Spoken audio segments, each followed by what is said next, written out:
go ahead and get started.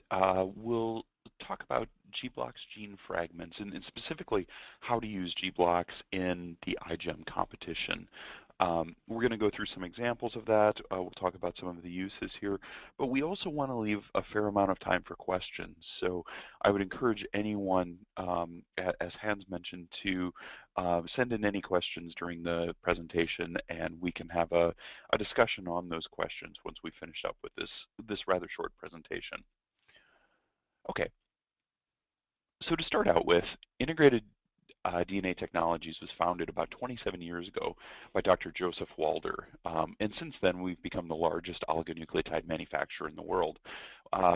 We have over 800 employees, and we're in 6 locations spread out throughout the world. And the majority of products that we manufacture are custom and are made in under 24 hours. So we're very good at making things custom and making them very rapidly. We make a great deal of products. Of the over 80,000 customers we have, we produce over 40,000 oligos per day and ship out a ton of orders.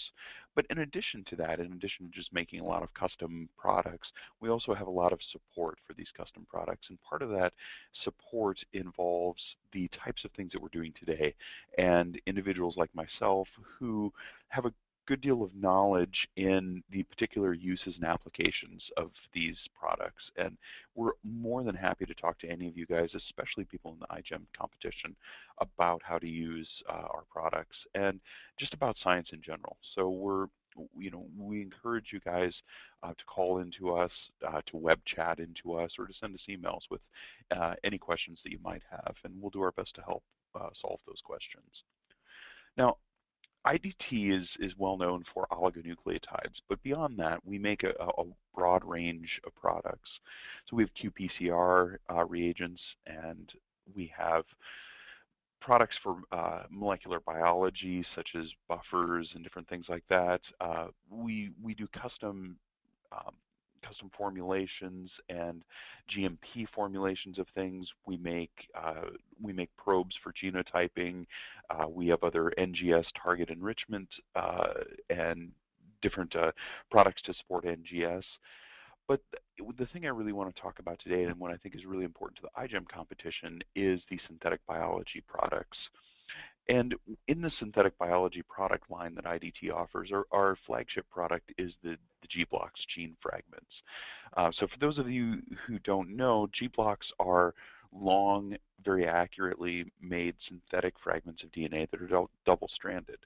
So we can make these fragments up to 2 kb in length, and we sequence verify these fragments. And we're able to do that and deliver this in a relatively fast turnaround time and an economical price. And the reason that we're able to do this is that gBlocks are not cloned. These don't go into a bacterial system at all. They're made completely synthetically, and so that allows us to speed the manufacturing process by a great deal. We provide, up until very recently, we provided 200 nanograms of dried material for each of the gBlocks. We've just recently increased that amount. I'll talk about that in just a minute. We've also included mixed bases in the gBlocks, so we allow you to order N's and K's and possibly other mixed bases within your gBlock sequence, so that you can incorporate some randomness in there, and that helps with a variety of different applications. And we'll go into more detail into that as we go into the presentation here. So just to give you an idea of the pricing of gBlocks, I've listed the pricing for the different size ranges of gBlocks here in US dollars. Now, for those of you that are outside of the United States, we do have pricing, of course, in many different countries, and the pricing we try and keep fairly consistent with what the US pricing would be on the exchange. As you can see, the amount of gBlocks has increased from the 200 nanograms that we used to provide for all of our gBlocks. And we've increased that a little bit based on size. So you can see for the shortest gBlocks, we have 250 nanograms that we offer. For the most common size ranges of gBlocks, that is those gBlocks between 250 and 750, we've increased from 200 to 500 nanograms of material, and anything over 750 bases, we give you a full microgram of material. So we've been able to do that without increasing the price at all. It's just through increases in manufacturing efficiency, and we hope that this provides enough material to make it a little easier to get one gBlock reaction through your experiment. Now, we've talked about pricing a little bit, but I think one of the biggest interests for the iGEM teams is the promotion that we're giving for gBlocks. So this year we're providing 20 kilobases of free DNA in the form of gBlocks to each iGEM team. So far we've had 280 of the iGEM teams register, which is just about 70% of the teams. And that means, assuming these teams take advantage of the free DNA that we're offering, we'll be providing over 5.5 million base pairs of DNA for the iGEM competition. We're very proud to do this. We're very happy to support the iGEM team. And again, if we can help you guys in designing and assist you guys in building the constructs that you want to build with gBlocks, we're more than happy to help. So let's talk a little bit about the uses of gBlocks. Now, when we designed gBlocks a couple of years ago, the main idea was to use these things in gene construction. And of course, we have a lot of customers that do use gBlocks simply for gene construction. But since then, many other applications have developed, including using gBlocks for in vitro transcription. We have a great number of people that use gBlocks to create the variable regions within antibodies, and by doing so, they can create recombinant antibodies. gBlocks work great as templates for qPCR, so you can use those as a control, and you can use those as standards for your qPCR reaction. And this is particularly nice if you have, a type of allele that is rather hard to amplify out of a natural host. Maybe it's a very rare allele, things like that. And of course, I want to spend some time today talking about what are the more exciting advances that's happened in the last few years, and that is the CRISPR-Cas9 genome editing system that has came about. There's a lot of uses for gBlocks, and we'll go into this system in more detail in just a few slides. So to start with, if we think about gBlocks as building blocks for building DNA, for building constructs, what types of things can be made with this? Well, we've done a lot of different things, and particularly in respect to the iGEM competition, it's nice to be able to build custom BioBrick parts. This allows you to modify things from the existing BioBrick library and use those however you deem necessary. Besides making just custom BioBrick parts, we can also codon optimize components. We have a codon optimization program that's on our website that's very easy to use and linked under our SciTools, and that allows you to custom codon optimize your sequences. It also selects for codon optimizations that can be manufactured as gBlocks. We do have some constraints in manufacturing gBlocks, extremes in GC content, a large number of repeats and things like that constrain what we can make as far as the sequences of the gBlocks. But when you codon optimize with our tools, it automatically selects for codon optimizations that will work with our manufacturing methods. So besides making individual BioBrick parts and codon optimizing things, we've also seen people moving towards building complete circuits and building operons and things like this. And the rather large size that we can make gBlocks, up to 2 kilobases in length, allows the building of multiple parts in one gBlock. So rather than having to assemble multiple things together, you can simply order those as one contiguous segment and go ahead and clone that in and get to work on your project.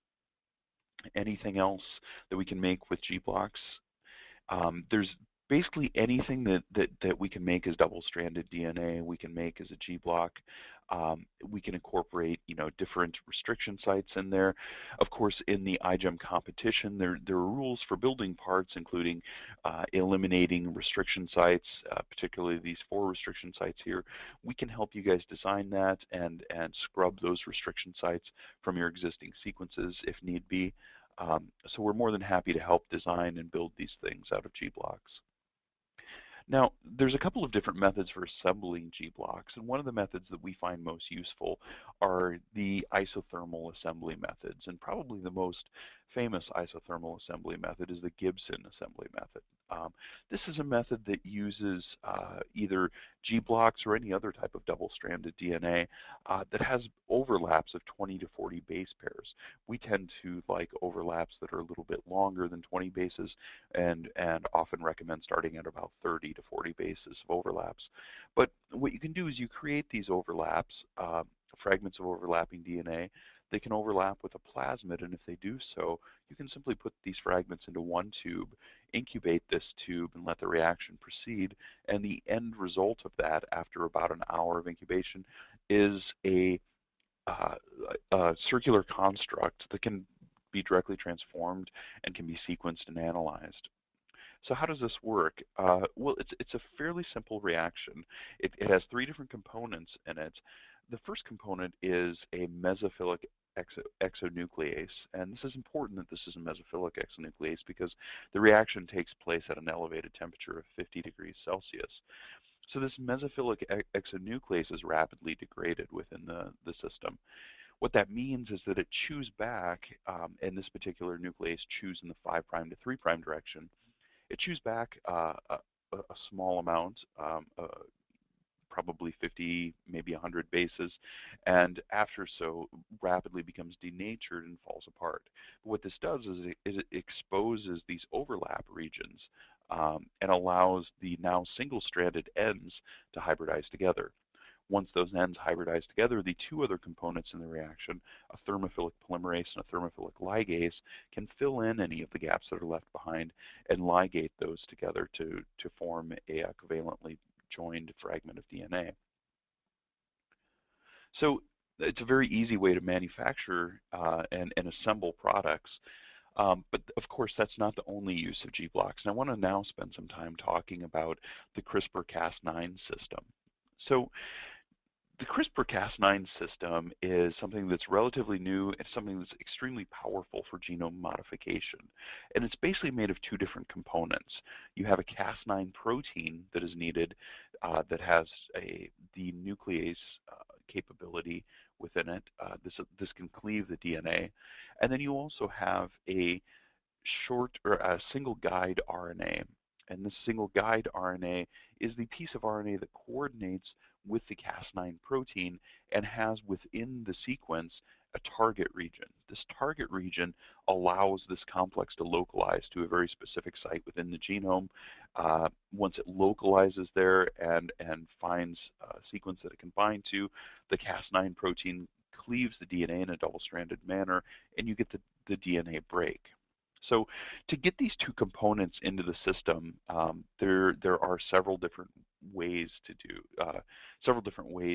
to go about getting this in.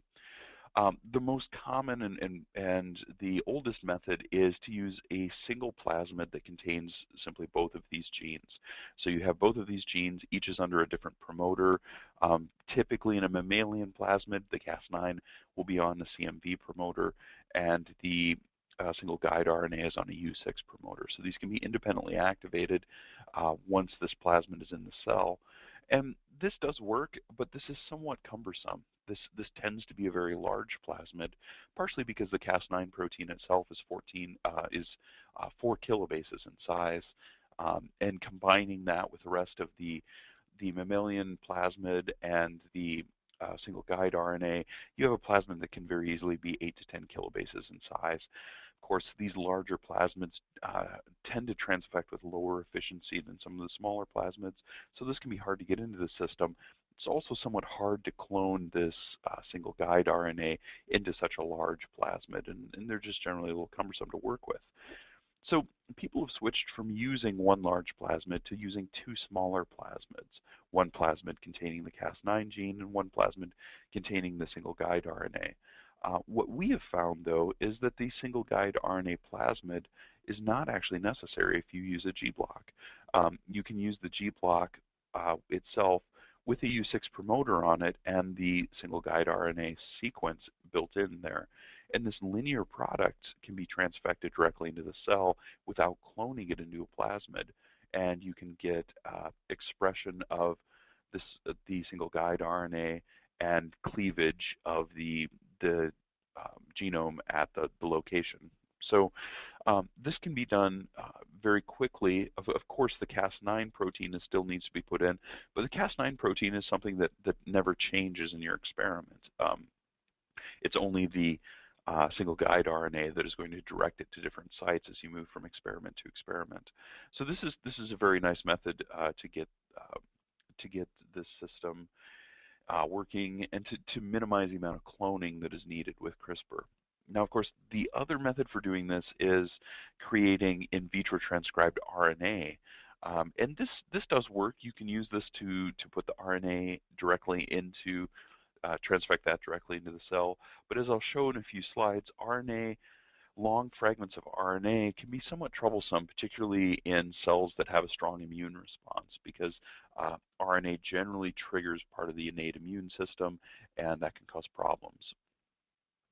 Okay, but before we get to that, let's talk a little bit about what happens after the double-strand break is created by CRISPR. So once this CRISPR system has created the double-stranded break, that's pretty much the end of the CRISPR system. Now it's up to the cells to repair this double-stranded break. And depending on what your goal is, you can drive the reaction to happen in one of two ways. The default method, or the most efficient method that occurs within cells, is the method of non-homologous end joining. So if you use this method, if you simply allow the break to repair itself on its own, it will, but it'll repair itself in a error-prone fashion. So by doing so, this repair will create, in most cases, a short indel, short insertion or deletion during the repair process. So this is great if you want to frame shift something. So if you want to knock out the activity of a gene, using the non-homologous end joining repair pathway is the easiest way to go. But a lot of times you don't want to knock out the activity of a gene. You want to change a little bit of the sequence. Perhaps you want to change an allele. Maybe you want to add an entire gene to a sequence. To do this, you need to use a homology-directed repair mechanism. And the way to activate and drive the efficiency of this repair system over that of the non-homologous end joining system is to provide donor DNA. This donor DNA can act as a template for repair, and by doing so, it makes the HR repair system more efficient. So this donor DNA needs to be constructed in a way that it has flanking regions that contain homology to each side of the double-stranded break.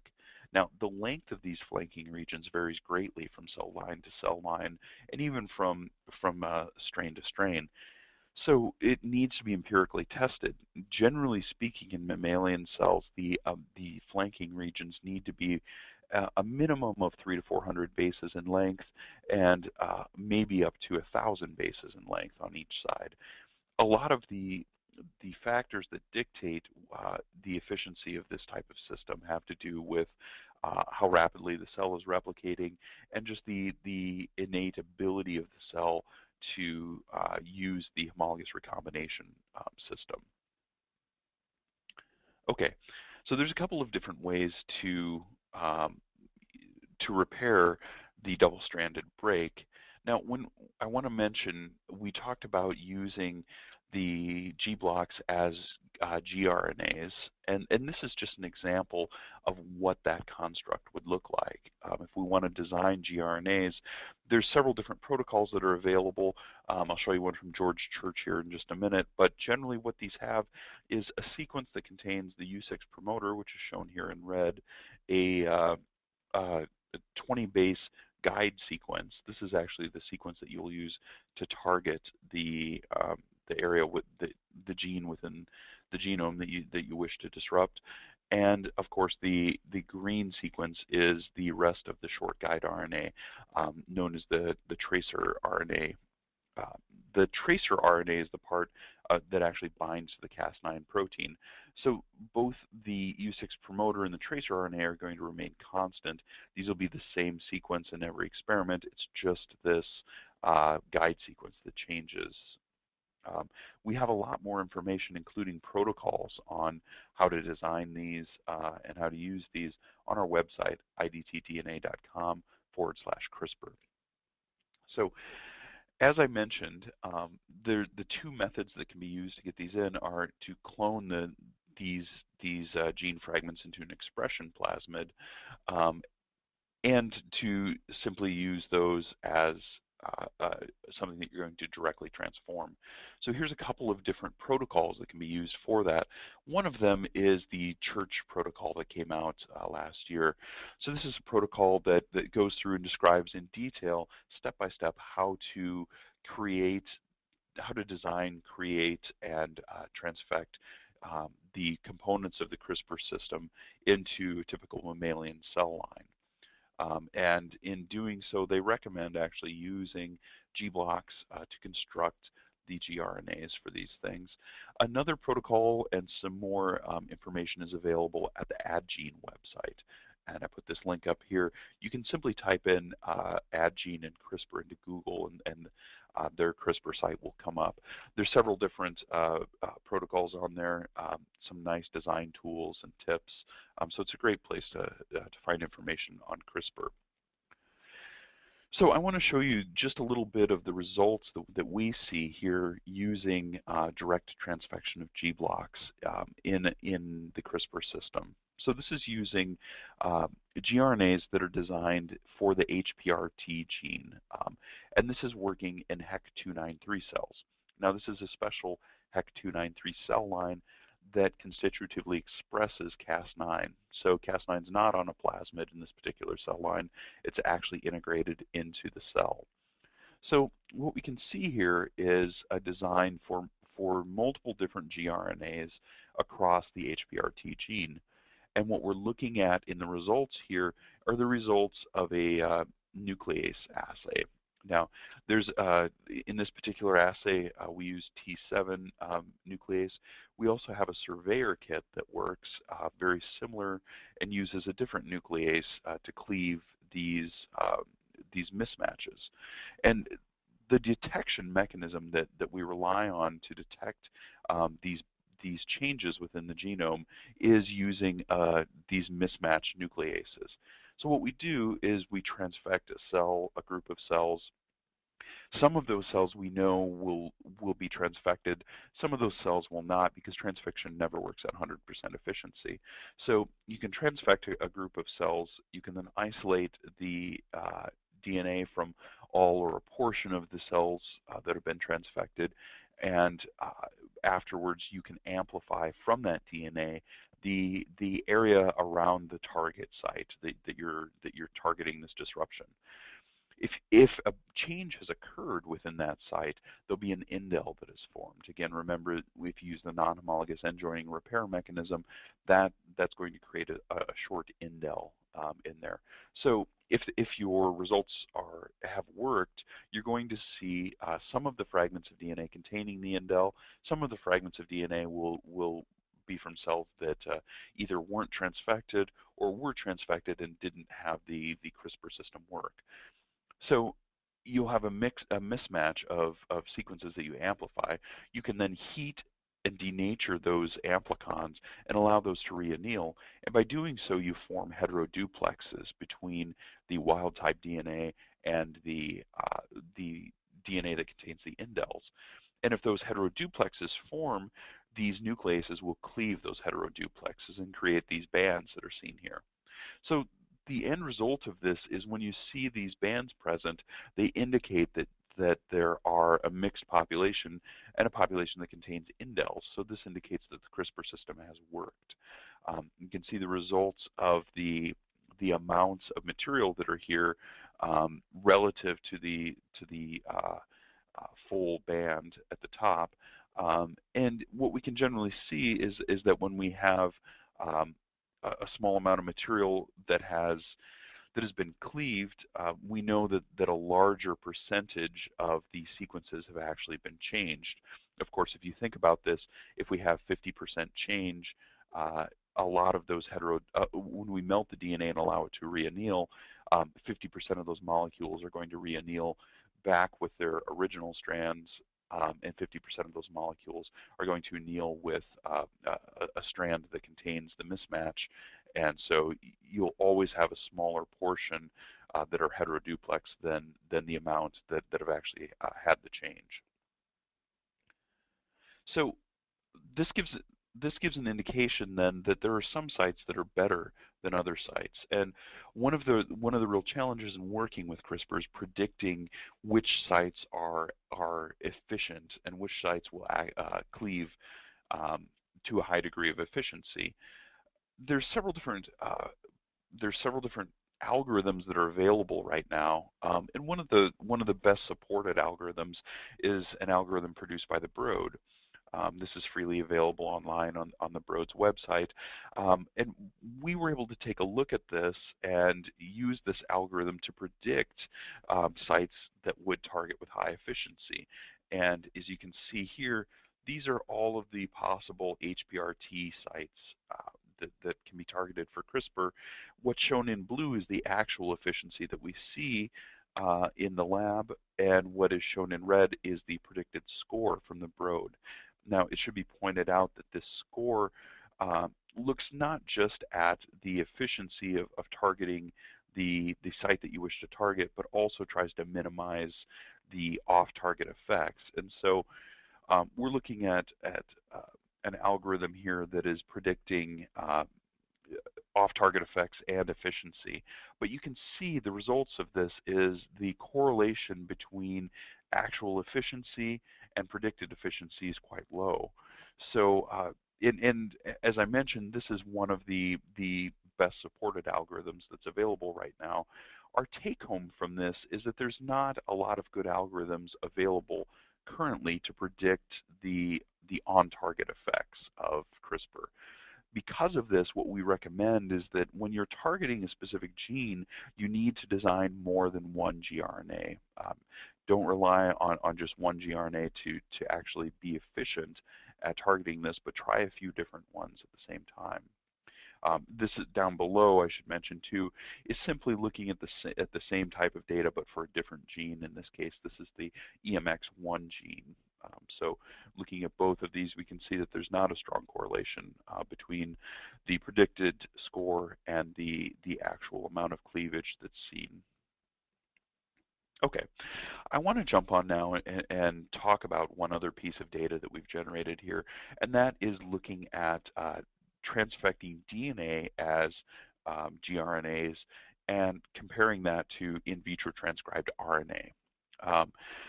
So the in vitro transcribed RNA, as I mentioned, tends to trigger the innate immune response in cells, and we can see that happening here.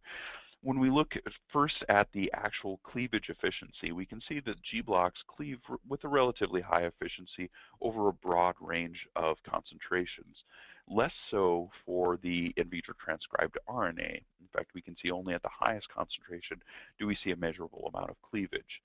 When we look at the cells that have received these transfections, we can see a large amount of cell death has occurred in the in vitro transcribed RNA receiving cells. And the reason for this, we believe, again, is the innate immune response, and we've shown that here in the same cell line when you look at the activity of one of the indicators of the innate immune response, the P56 gene. The copy number of the P56 gene is greatly upregulated in the cells that have received in vitro transcribed RNA.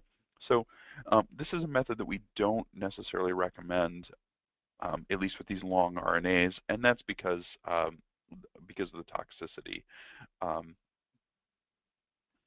And again, this is just in HEC293 cells. One other thing I should mention here is that this is using the same transfection reagent across the entire system. So the only variable that has changed here is the RNA versus the DNA. Okay, so we've spoken now a little bit about CRISPR and a little bit about gene construction.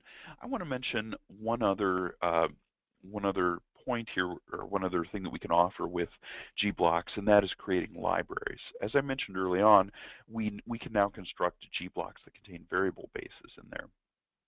Now, if you order these directly on the web, we're fairly limited in what we offer. We can make gBlocks that are between 250 and 500 bases in base pairs in length, and the variable regions need to be a minimum of 125 bases away from each end of the gBlock. So they must be somewhat centrally located in the middle of the gBlock. You can have 1 to 18 variable bases, and they all need to be contiguous. They all need to be next to each other in one region. So this is what we allow to be just directly ordered from our website. Now, this is certainly not all that we can do with libraries. In fact, the majority of our libraries are constructed breaking these rules. And the problem is, and the reason that we don't offer that directly on the website, is to build more complicated and more complex libraries than this, we need to manually review those. And that's a lot of what my team spends their time doing, is working through these libraries and assisting people to design these in a way that we can manufacture and that you can use. So again, we're more than happy to sit down and talk with anyone that has questions about that. I would encourage you to email any of your library questions to genes@idtdna.com, and we'll get those answered very quickly for you. And we can also assist in designing these libraries from the beginning. We've helped people design libraries to look at engineering binding sites in proteins, looking at catalytic sites, and varying, trying to do in vitro evolution on catalytic sites to change their activity. Again, as I mentioned, a lot of our customers use gBlocks for antibody engineering, and it's an extremely powerful method to be able to incorporate random bases within the variable regions of the antibodies and enrich for antibodies with stronger binding affinity. We also work in vaccine development and DNA binding analysis assays. So there's a huge range of different things we can build with libraries, and we're more than happy to assist you guys with that. Now, for more information on the things that we've talked about, we have a few web pages. And for the CRISPR information, you can go to idtdna.com/CRISPR, where you can find information including webinars, articles that we've written on CRISPR that go into much more detail than I've went into today on some of the methods here. We also have peer-reviewed publications relating to CRISPR and particularly using gBlocks and other synthetic biology products in CRISPR. We have frequently asked questions, many of which were generated from the last webinar that we gave for the iGEM team, and much more material. It's something we're constantly updating. Again, as I mentioned, you can email genes@idtdna for custom design requests, including libraries. We also have some examples of some of the other custom design requests we have. Last year, we designed sequences for a customer that wanted no Cs on one strand and no Gs on the other strand. We've generated custom codon usage tables based on sequencing data customers have given us. And another type of design that we did was minimizing CpG dinucleotides in a sequence, but maximizing the G and C in the third codon position. So if you have anything like that or any other custom requests, please email us at genes@idtdna.com. I'll go ahead and leave with one last slide here indicating some additional resources. As I mentioned, we have the CRISPR page. We also have the iGEM sponsorship page. That's at idtdna.com/iGEM. That's the page where you can register your team if you've not already done so, and take advantage of the 20 kilobases of free DNA that we offer in the form of gBlocks.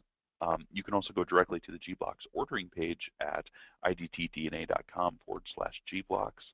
Of course, we can help you with design at genes@idtdna.com, and we have a great amount of additional educational resources available at idtdna.com under the support tab, and including the decoded newsletter, which is located here. We have video libraries, frequently asked questions, and a whole lot more. So with that, I'll go ahead and end the presentation here and hand this back over to Hans, and we can take any questions that you guys have. I'd be more than happy to answer any questions. Okay, great, Adam. Thanks for that. So Adam spent a good bit of time talking about CRISPR and gene assembly type applications for gBlocks gene fragments. But you can ask about basically anything that you would think about doing with gBlocks gene fragments during this time. And obviously this will be much more interesting if we get lots of good questions on a variety of applications. So if you haven't already done so, please enter your questions into the questions box, which is located in the GoToWebinar control panel. And it's about halfway down, and you just click on the plus sign or the little up arrow and make that window larger. Type your question into it. We do have a couple of things to get us going here, Adam, so I will just jump right into that.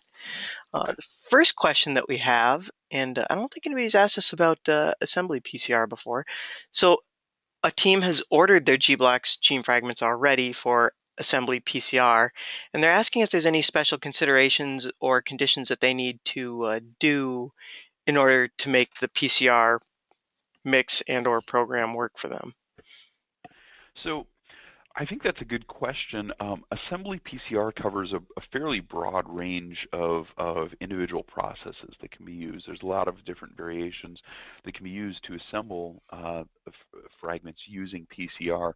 But in general, what you're doing is you're creating overlap regions with your gBlocks, and then you're using a high-fidelity polymerase to amplify these gBlocks from these overlap regions, essentially using the gBlocks as very large primers and assembling the entire product together.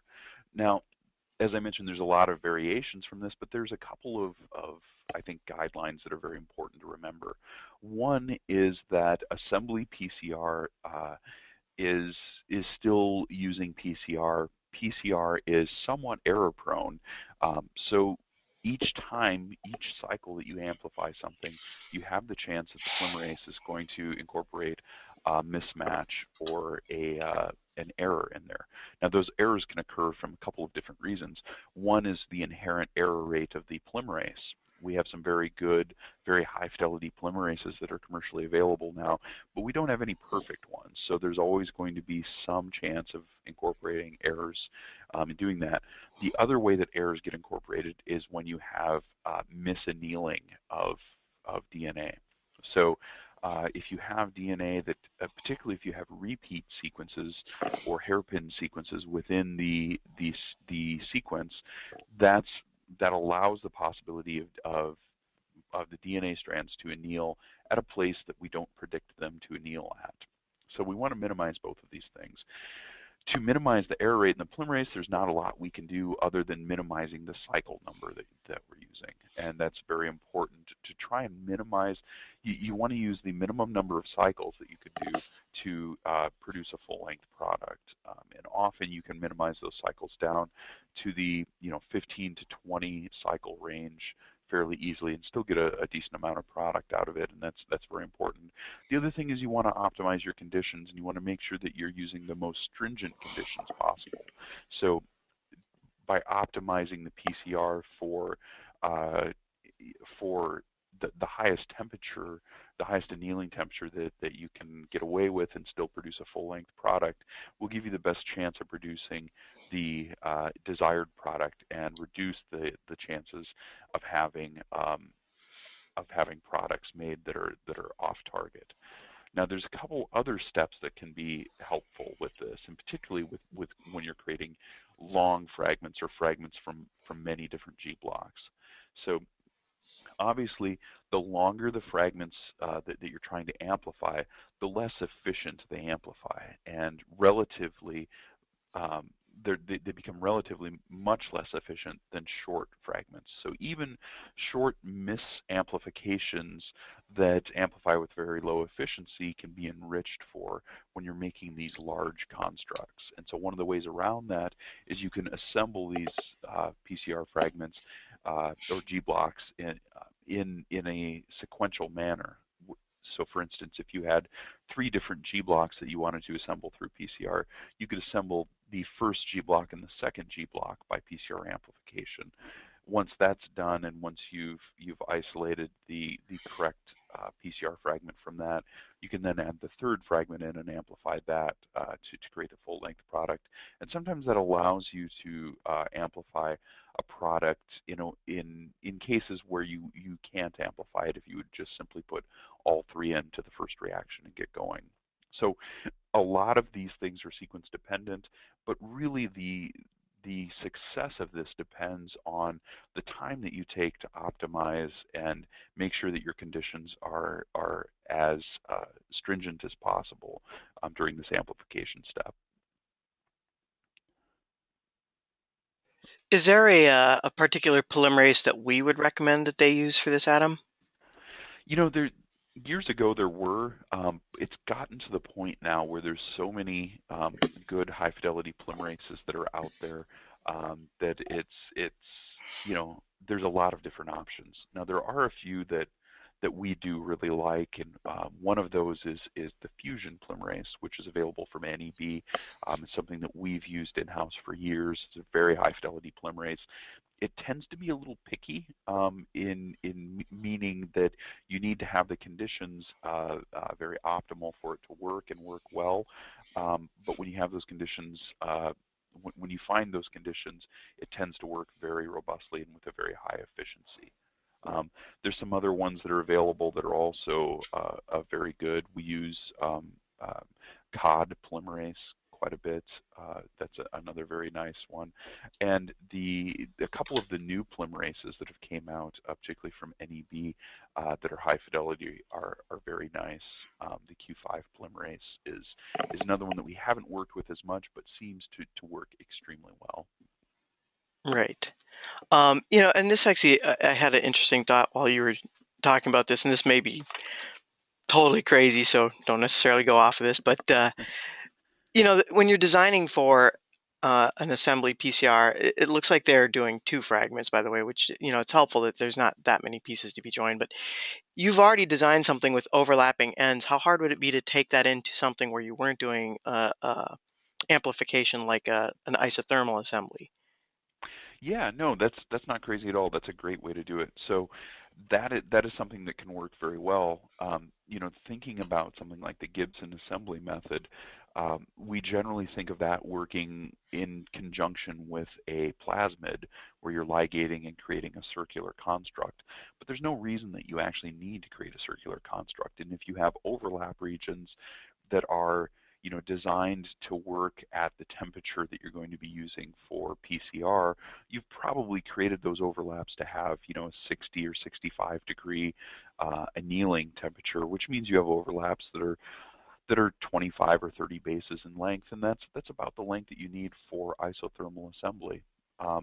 So you could another option that would be available for everyone is they could use the Gibson isothermal assembly method, or one of the other isothermal assembly methods. CloneTech has a very nice isothermal assembly kit that can be used. It's very similar, and all of these kits can be used with overlaps like this to create a linear product. Now, as I mentioned, we can actually might help if we jump back to the slide here describing the Gibson method. As I mentioned, there's an exonuclease that chews and creates the single-stranded ends. We should be getting close, I think. There we There you go. So this this exonuclease is going to chew in the ends, and that's great for the overlap region, but of course it's also going to be chewing in the ends out here. So after the isothermal assembly is complete, these ends are going to be single-stranded out here as well, and those ends would need to be filled in. But that could be very easily done by simply adding the primer that you're going to use, just designing a primer at the end here, and just running that for a couple of cycles just to fill in those single-stranded ends. After your And assembly. Not if you threw in primers at this yeah, stage, they'd just be degraded, right? Yeah, that's correct. So actually, they wouldn't. The exonuclease here is only active on double-stranded materials. So if you had the primers floating around, they would probably remain. We generally add them after we've done the isothermal assembly. Just do a couple of rounds of amplification. That really just kind of cleans up the ends and Yeah. allows you then to clone that or move on to whatever the next step in your experiment is. And it's not an issue if you're going into a plasmid because that's a circular piece of DNA and all the ends will get filled in. Yeah. You essentially have no ends, so everything gets filled in. Yeah. Okay. Let's see here. Let's ask another question. Um, so about the donor DNA, does it matter whether you use single-stranded or double-stranded DNA for your donor template? Yes, it does, and that's a very good point to bring up. It's something I didn't really go into, but traditionally, double-stranded DNA has been used as the template for donor DNA. What has recently been found is that by using single-stranded DNA, you can much more efficiently uh, drive the homologous recombination system. And that's because those single-stranded pieces of DNA don't need to be melted. They can go right in into the DNA and act as a piece of repair template. So by doing so, there were reports of people using single-stranded DNA with homology regions that are much shorter than are needed for double-stranded DNA. And in fact, in mammalian cells, you can get away sometimes with homology regions as short as 40 or 50 bases if you're using single-stranded DNA. Now, the big problem with using single-stranded DNA is there's not a great way to get long single-stranded DNA. For instance, here at IDT, we can make our ultramer oligonucleotides as single-stranded, and we can make those up to 200 bases in length, which means you can have your 40 or 50 base homology arms on each end, but you can only change or you can only bring in about 100 bases of sequence. So that works great if all you want to do is change a SNP, or if you're just looking to fix an indel or something like that in a system. It can work to do that quite well. But to incorporate a larger piece of DNA like a gene in there, it's not very effective, and we don't have a great solution for that right now. That's something that we are interested in working on. Um, but for shorter pieces that can be done. There are some uh, some reports in the literature of people using a short fragment of DNA like an ultramer to insert in to use to basically insert in a LOX P site, and by doing so, you can insert that in. You can then use the Cray-LOX recombination system to insert in a larger cassette of DNA, and that's something that works efficiently. Although it does leave the scar of the PLOX, the LOX P site in the integration area. Which also, I mean, depending on what your mechanism is, I mean, for some people, that's a nice mechanism because it can create something inducible as well, right? Yeah, it is. I mean, once you put that in, the Cray lock system can basically allow you to pop things in and out of there. So it's it's a nice system as long as you don't mind having the scar in there. Right. Um, so then about the Gibson assembly method, the exonuclease activity, is that determined by the temperature of the reaction? How far does the exonuclease chew back? Yeah. So in general, the the temperature of the reaction will affect how far that chews back. We haven't played around with that a lot, to be quite honest, because one of the things that you're doing as you change the temperature of the reaction is you're not just affecting the exonuclease activity, but you're also affecting the processivity and the activity of the polymerase and the ligase. And you want this all to occur at an optimal condition. You don't want the polymerase grabbing a hold of things before there's been time for the exonuclease to chew back. So we haven't played around with it that much. It does definitely affect it if you change the temperature, But in general, if you use the normal reaction conditions, the exonuclease is going to chew back uh, pretty consistently at least 60 to 80 bases. And I say pretty consistently because we use, when we create very large constructs, we use large overlaps, and sometimes those overlaps can be 60 to 80 bases in length, and those still recombine efficiently. So we're getting good assembly with these larger overlaps, which means that the exonuclease is chewing back, at least that far. On the other hand, what that means is it limits the size, the minimum size that you can make these fragments that you're using for Gibson assembly, because obviously if you make a fragment that's only 50 bases in length, the majority of that fragment's going to be chewed up by the exonuclease. It's going to essentially be chewed back to the point of where both exonucleases come in the from the 5' end of both strands and essentially chew it into a single-stranded piece of material. Certainly something that wouldn't be very stable and might fall apart on you Yes. before it was able Yeah. to be Yep. reassembled and repaired. Yeah. So for the CRISPR stuff again, um, Uh-huh. is it possible to incorporate more than one guide RNA sequence into a gBlocks gene fragment? So currently it's not. And the reason for that is based on the fact that we have a lot of trouble with large repeat sequences within gBlocks when we make them as a single gBlock. And of course, if we're putting two guide RNAs into a single gBlock, those guide RNAs are going to be a 100% match to each other, with the exception of the 20 base target region. So it's extremely complex to make those as a single um, gBlock. Now, what we're working on is uh, trying to work on methods to essentially make the gBlocks uh, a little more economical to be purchased when you're ordering a large number of gRNAs.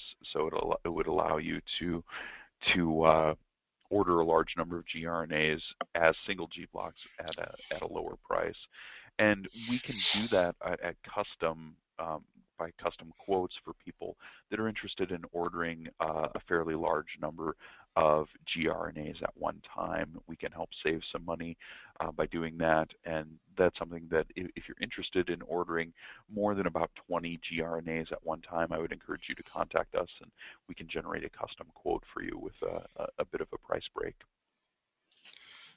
Okay.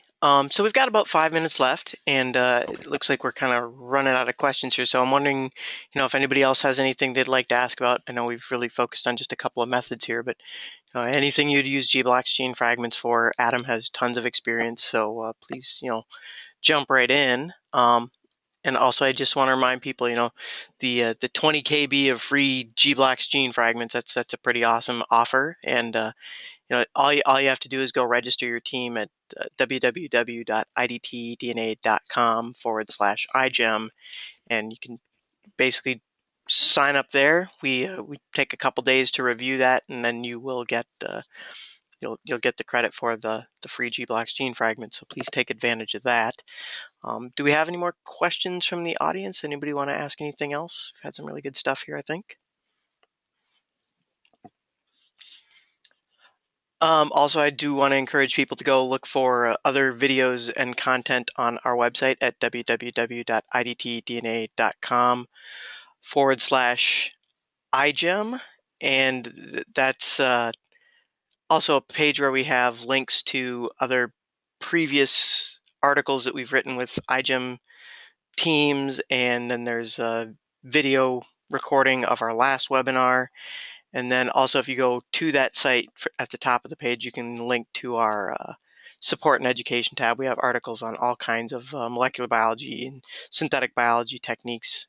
So, we have lots of resources available to you. And you can also contact our gene support group at genes@idtdna.com. So lots of ways to get a hold of us.